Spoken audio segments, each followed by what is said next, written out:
Thank you, Mr. Hussein. You were, I think, in my view, very clear in your prior recitation here about our policy and how you manage the office, and that's aligned with how Congress has dictated that this be done. But to just run through it in a more succinct way, your office does not promote atheism or any other belief set. Is that correct?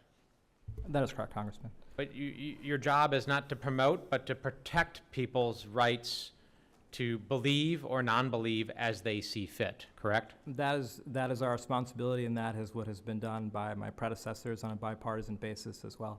And under law, atheism is a non-belief set that would fall under law as one of those beliefs or non-beliefs that are protected. Yes, and specifically in 2016, and the amendments to the Earth Act clarified that atheism or non-belief is to be protected under the International Religious Freedom Act. This is the Frank R. Wolf International Religious Freedom Act that was passed in 2016 and enacted in law in 2017. Is that correct? That's right. And it specifically amended to include non-belief or atheism as a protected belief or non-belief set. Yeah, just to clarify further, it was already required in the 1998 Act, but just made it that much more clear. Yeah. Right. I'd like to enter the Frank R. Wolf International Religious Freedom Act into the record. Without objection?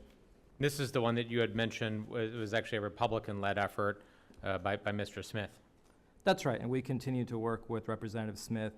Congressman Wolf is someone that we've worked very closely with. He's been a commissioner on the International Religious Freedom Commission, and enjoy our cooperation with him as well.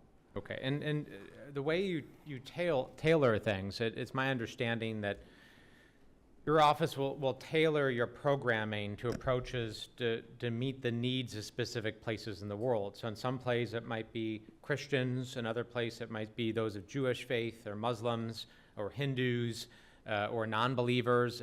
Different places have different concerns and different threats to individuals that you are working to help defend. Is that correct? If you have a moment to yield, I'd love to give you a clarifying point on our argument. Whenever I don't want to interrupt your train of thought. Sure, if the gentleman could just answer the question, then it'd be great to. By all means. That's right, and I will say that as someone who has experience previously in my career doing work in Muslim-majority countries specifically, and work on the protection of Christian minorities, countering anti-Semitism, and the protection of other religious minorities, that has been a specific interest that I brought into this position as well. And so we take our responsibility very seriously to protect people of all faiths, everywhere, all around the world.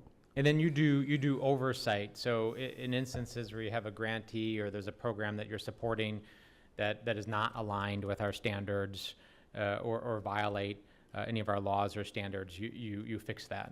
Absolutely. Right? And in the case of this particular grant that some of my colleagues were referencing, you all provided, it's our understanding, my understanding, that you all provided the materials you had available. That was what you believed was being used, and it was drawn to your attention that other things were being used.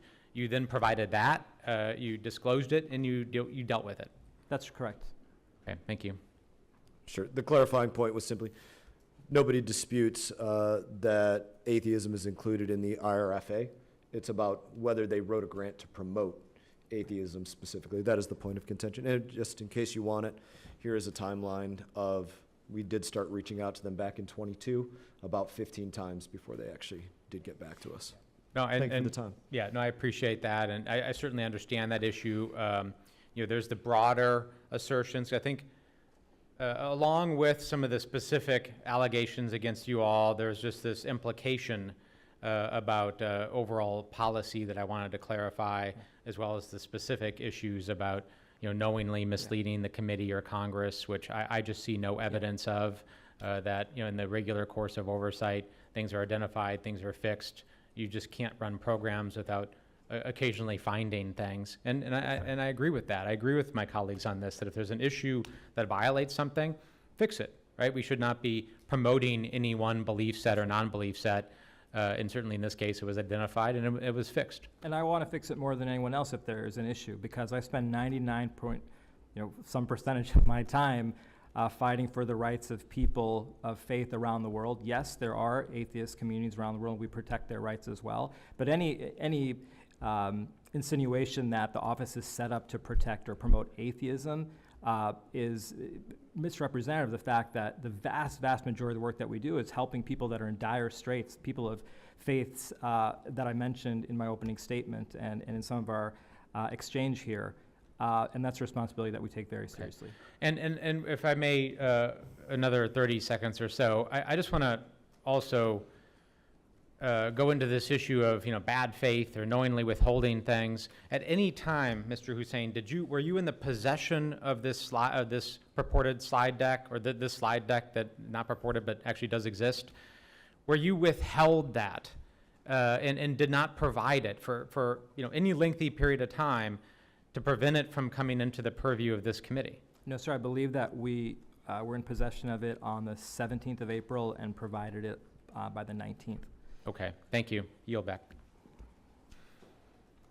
Thank you, Ranking Member Crowe. And FYI, they provided an inaccurate slide deck and then later provided an accurate one. But can I clarify that? Please, by all means. But they provided what they had, right? They provided the slide that they had been given, and it was later clarified that was not the one being used. So that was actually oversight that worked.